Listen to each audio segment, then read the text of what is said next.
On en était à la deuxième partie, donc le bazar. Deuxième thématique, ça va être l'invasion des reboots. 2015-2016, c'est l'année de la nostalgie. Parce que non, pas seulement sur le cinéma, même dans le jeu vidéo. Avec Final Fantasy VII, Shenmue 3... Nostalgie ou panne de créativité, c'est ça le problème. Moi, c'est la panne de la créativité. Moi, je pense que c'est la panne de créativité. Je te dis, ils vont faire un remake de Point Break. Je sais pas ce que c'est. Point Break, c'est le film avec Keanu Reeves et Patrick Swayze. Pour t'imaginer un peu, c'est ce film-là qui a donné l'inspiration du premier Fast and Furious. Parce que c'est ce film-là que Rob Cohen, le réalisateur du premier et du seul bon Fast and Furious, pas tous les merdes qui sont sortis après. Quand tu regardes le personnage de Keanu Reeves, il te rappelle le personnage de Paul Walker. Et quand tu vois le personnage de Vin Diesel, Dominic Toretto, je crois que c'est ça. Et il te rappelle le personnage joué par Patrick Swayze. Et même d'ailleurs, Point Break est un film qui a tellement entré dans la culture populaire que Bryce a inspiré ce film. Ouais. Bryce de Nice. Je pense que c'est dans 21 Jump Street ou dans le 2, les films. Il y a la scène quand ils tiraient comme ça, là. Oui. Et ils l'ont refait. Ils l'ont refait de Point Break. Là, c'est la scène culte de là où ils descendent et tout. Même Bryce de Nice, je crois que il est fan du personnage de Patrick Swayze. C'est ça qu'il a donné. Il s'appelait quoi? J'ai oublié. Boody. Attends. Oui, Boody. Oui, Boody. Il dit ça, ouais, c'est comme ça. Comme Boody dans son film Point Break, il attend sa vague à Nice. Même ça, il y aura un remake de ça. D'ailleurs, il y aura aussi un Brise de Nice 3. Enfin... Il y aura un Brise de Nice. Oui, le 3, mais il y aura pas 2. le 2. Et attends, il y aura pas le 2. Non, attends, parce qu'il l'a cassé. cassé. C'est le premier film dans l'histoire à passer directement du 1 au 3. Mais c'est pas mal, ça j'ai bien aimé. Maintenant, est-ce que le film sera bien? Ça c'est une autre histoire. Ah, moi j'ai vu le deuxième film, c'est James Hood qui a fait ça. Il avait fait un deuxième film débile là. Le téléphone qui tue quoi. Le téléphone qui tue. C'était avec Jean-Baptiste Meunier, l'acteur des choristes là. Le téléphone qui tue, c'était débile là. Mais bon, c'est un autre débat. Après Point Break, il y avait Terminator, il y avait Terminator Genesis. Il y a Mad Max. Bon, Mad Max. Mad Max, là par contre je valide. Je valide parce que lui il a fait autre chose dans Mad Max. Rien que les 20 premières minutes de la claque. J'ai vu le film hier et le film est vraiment prenant. Ça c'est rien ça. Ça c'est rien. Fury Road, ça par contre, c'est pas de la nostalgie, c'est plutôt remettre quelque chose au goût du jour. Même pas remettre au goût du jour, il a complètement changé. Il a révolutionné le genre qu'il a créé. Tu prends le 1, 2, 3 et tu prends le Fury Road. Tu vois, on dit que c'est une autre personne qui a fait ça. Tu as l'impression que si tu as pas l'impression que c'est George Miller qui a fait ça. Oui, en plus c'est fait par le même réalisateur, c'est ça qui fait le truc. Ouais. Le gars, il a pris la scène où ils entrent dans le sable là. Je me dis mais ils ont fait combien? Je comprends pourquoi le film a pris 5 ans. On les a carrément chassés du pays parce qu'ils se détruisaient. C'était en Namibie qui tournait. À l'époque, je crois que c'est en 2009-2010. Ça devait sortir depuis 2011-2012 ce truc là. Ils l'ont chassé. Non mais. Il a toujours eu ce genre de problème. Hein. Oui, je sais. Mais c'est ça au moins c'est un reboot. Mais c'est même pas un reboot, c'est une suite. Mais c'est un truc qui a ça le lieu d'être parce qu'il y a une direction artistique derrière. Ah oui. C'est la Terminator, Genesis. Je ne peux pas juger le film. Mais les 45-50 minutes que j'ai regardé, je me suis endormi. Et j'ai dit non, je peux pas. Donc je peux pas donner mon avis, mais les 50 premières minutes que j'ai regardé, j'étais là en bas chez toi. Là. Non, mais terrible. Je sais que... C'était terrible pour moi. Non, mais je veux dire que j'ai bien aimé le concept en fait. Le concept est bidon. Oui, on va rendre John Connor méchant. Oui. Non, c'est raté. C'est complètement raté. Ce qui aurait été bien, c'est de dire genre, les mecs qui ont fait les robots ont créé John Connor pour donner la foi à l'humanité. Faire une sorte de Matrix. Ouais, c'est vrai que ça fait Matrix. Ouais, mais attends, c'est pas dans une dimension parallèle Genesis? Non. Ils te disent que, en fait, là, le futur a encore été changé. Et dans le futur qui a été changé, maintenant, John Connor est devenu méchant. Il a pactisé avec les robots, je sais pas quoi. Bah, techniquement, si le futur a été changé, c'est logique. Non, mais je dis que ça aurait été mieux, par exemple, s'ils te disent que depuis Terminator 1. Oui, là, oui. Ça serait encore beaucoup plus... Ça serait prenant s'ils disaient John Connor, c'est une chimère. Ça n'a jamais existé. C'est nous qui l'avons fait. Tu dis que ça sert à rien que John Connor soit méchant. Mais je me dis que c'est un peu... Si le futur a été changé, c'est logique. C'est ça le truc avec le temps. Parce que, comment te dire, ça va créer une distorsion temporelle en fait. L'histoire de voyage dans le temps, par contre, c'est vraiment un gros bordel. Oui, voilà, c'est ça en fait le problème. C'est que les voyages dans le temps, c'est une des choses les plus complexes qui existent. Moi, je crois qu'ils auraient pu, comment dire, ils auraient beaucoup plus simplifié le truc en faisant ça. Parce que faire genre, on a créé il y a 3 futurs qui s'entremêlent. Et tout. Ça donne mal à la tête. S'ils avaient juste pris, genre, John Connor, on a, tu vois, non, on découvre que John Connor, en fait, n'était que la chimère créée par les robots. Paf, tu as quelque chose qui tient la route. Tu dis, merde. Donc, tout ce qu'on nous a fait l'espoir pendant tous les autres Terminators, là, ce n'est qu'un mensonge. Bam, tu redopes la série. Mais le truc de John Connor qui est méchant, moi, je ne trouve pas ça pertinent comme ça. Là, ça fait manipulation.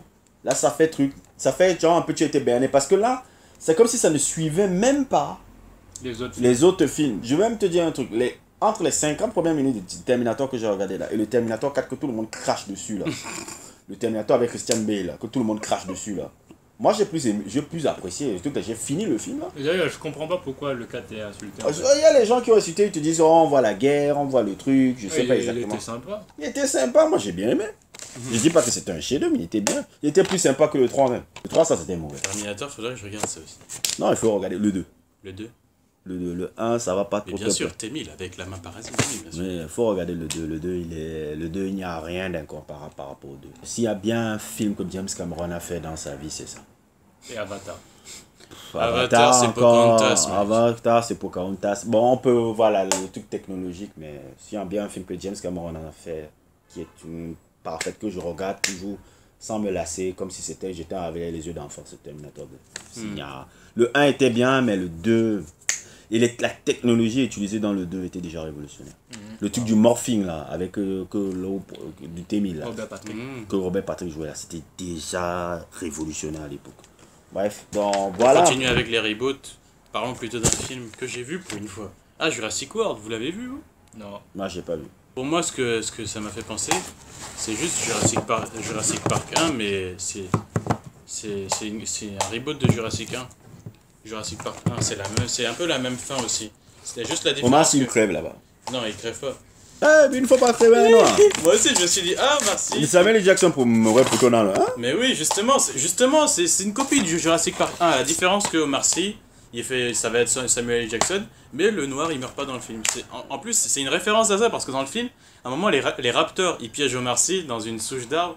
Lui-même, il sait qu'il va mourir, mais à ce moment-là, il y a le héros qui arrive, qui fait le klaxon avec son truc. Et il attire les raptors vers lui plutôt que vers Omar Sy. Et Omar Sy il peut s'enfuir encore. Mais je suis sûr qu'il voulait faire exprès de faire croire que lui il allait mourir à ce moment-là. Parce que tous les autres ils sont morts. Ils ont refait la scène des hautes herbes avec les raptors. Ils ont refait le truc de. Tu vois dans le Jurassic Park 1 où le T-Rex. Le truc de l'œil. Ils ont fait ça, le truc de l'œil aussi. Quel œil? Tu sais quand quand il est sur la voiture là. Et après ils regardent dans l'œil un peu les. Ils l'ont fait. Parce que là c'est le même T-Rex. Sauf que ils ont. En gros c'est pas. Pour que ce soit un film au goût du jour, c'est-à-dire un blockbuster, un T-Rex ne suffisait plus. Il est mi-raptor, mi-T-Rex, il est mi-raptor, mi-T-Rex, mi-sèche, mi-lamproie. Oui, c'est un truc génétiquement modifié. Tu l'as trouvé comment? Au début, j'aimais bien, parce que moi, à la base, j'aime bien les films où beaucoup de gens se font tuer les uns les autres. C'est un peu trop le rêve américain, encore. Genre le mec super baraqué, là, qui arrive, qui sauve sa femme, allez, viens. Et il sauve les enfants avec son gros shotgun. Un peu un film à la The Rock, quoi. Ouais, tu sais tout de suite qu'il va survivre à la fin. Qu'il va pas mourir, qu'il va truc. À part Omar Sy, ça j'étais surpris qu'il meurt pas. Parce que moi je me disais, Omar Sy, ça, c'est le rôle de Samuel L. Jackson, il va crever. Bah oui. Il y a un truc que j'avais vu, un article comme ça, c'est que, je sais plus c'est dans lequel, il y avait un petit garçon, dans les anciens Jurassic Park, il y avait un petit garçon, il lançait des trucs sur les raptors en fait. Dans Jurassic Park 1, il y avait Sam Neill, il y avait la femme. C'est celui qui avait la casquette. Là, le gosse avait la casquette. Je pense. Donc c'est le personnage du gosse de la casquette que Chris Pratt joue en fait. Je pense. Normalement. Ouais. Mais c'est le réalisateur qui a dit ça ou c'est dans le film que c'est le réalisateur qui l'a dit. C'est quel réalisateur qui l'a fait? Je connais pas. Ah, c'est son premier film. Ouais, pour moi c'est Jurassic Park 1 où ils ont changé quelques détails. Toi tu penses que le reboot normalement là, c'est pas un reboot qui était trop mal fait ou quelque chose comme ça? Bizarrement. Tu penses en fait que le reboot avait son lieu d'être? Oui, oui. Quel encore reboot il y a eu depuis par rapport à quel reboot encore? Robocop. Ah oui, voilà un autre encore qui était bien. Ça par exemple, je ne sais pas pourquoi les gens insultent ça. Moi j'adore le Robocop, le Robocop 4 de 87 de Paul Verhoeven. Paul Verhoeven pour moi c'était un réalisateur de dingue. Et je ne connais pas le nom du réalisateur qui a fait ce Robocop là, mais je sais qu'il est très fan déjà des Robocop et aussi les fans des films des années 80-90. Il a mis des acteurs époque 90. Michael Keaton, Samuel L. Jackson, d'autres mecs que je sais que c'est des mecs que je revoyais dans des films des années 80 qu'il a mis parce que lui il est fan de ces films là. Et ce Robocop là, il est très très bien. C'est un Robocop mis avec les problématiques du jour. Tu vois, dans les forums, les mecs qui disaient ah ouais, ça ressemble pas au Robocop de Paul Verhoeven, c'est de la merde, nanani, nanana. Moi je dis mais c'est n'importe quoi. Rien que le personnage joué par Michael Keaton, qui est un peu une sorte de représentation un peu du capitalisme à tout bout de champ là, il est bien fait. Rien que aussi le personnage de Samuel L. Jackson, l'homme de propagande, parce que Samuel L. Jackson joue je crois, un journaliste de propagande, un peu de propagande de la société qui vend l'armure un peu de Robocop, un peu, parce qu'en fait la société de Robocop, par exemple, tu as perdu ton bras, ils vont te refaire ton bras. Automail. Ouais, ce sont une société d'automail, tu vois un peu. Il fait la propagande un peu de la mentalité un peu de cette compagnie, et aussi un peu de l'Amérique en général, un peu dans le côté capitaliste. Il parle même aussi de la guerre et tout et tout. Donc c'est très très bien fait. C'est très bien truc. Gary Oldman est incroyable comme d'habitude dans le film. Ah, il est dans le film. Il est dans le film, il joue le scientifique en fait. Le scientifique qui aide Robocop en fait. On va dire que c'est lui qui remplace un peu le rôle. Il fait un peu les deux rôles. Tu vois, le rôle dans Robocop 1, c'est la femme un peu qui essaie de comprendre psychologiquement en Murphy, parce que c'était son ancien coéquipier. Là, c'est Gary Oldman qui joue un peu ça. C'est Gary Oldman qui joue un peu ce rôle-là, mais il est le scientifique. C'est très très bien fait. Moi, je l'ai bien aimé, j'ai bien truc. Ça, c'est un reboot qui repose des bases, mais paradoxalement, ni le public l'a suivi, ni les critiques qui ont insulté le film. Et je crois qu'il y a une bande de vieux scrogneux qui sont toujours calés sur le Robocop de 87. Comme le cercle. Quel cercle? Le cercle, c'est au Canal+. Ah ouais, l'émission des vieux là. Pour le film, le cinéma s'est arrêté à Godard. Si c'est pas du Godard, c'est bon. pareil dans le cinéma français. Non mais c'est le cinéma, le cercle, c'est français. C'est français. Ah.